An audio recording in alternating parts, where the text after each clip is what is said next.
What's up guys? Miss ko kayo. Another day, another tira day sa ating mga pulpul na politiko.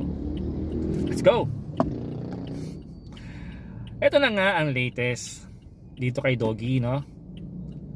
Kaya naman pala ngayon, nagpuputak na naman at talagang kada tanggol siya dito sa mga buwayang kontraktor, no? Nabisto siya ngayon. Yung misis niya, independent director pala ng insurance.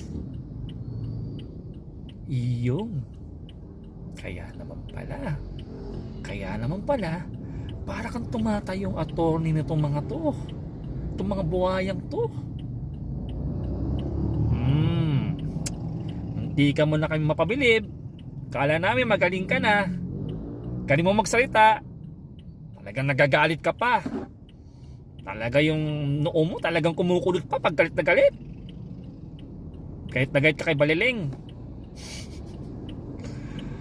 Ay nako, pare-parehas kayo.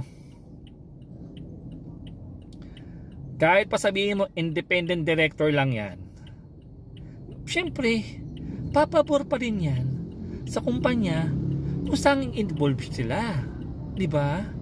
Or involved yung misis niya. Alam nga naman hindi, di ba? Bisto na.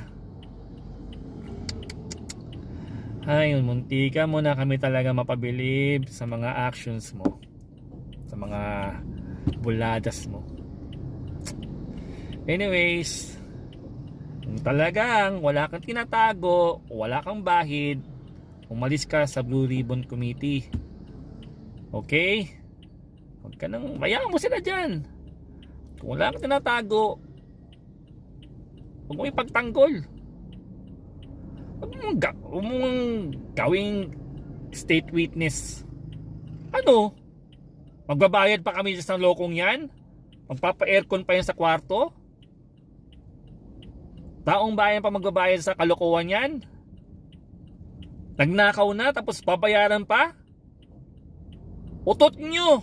Kayo magbayad kung gusto nyo. Tigilan nyo na yan!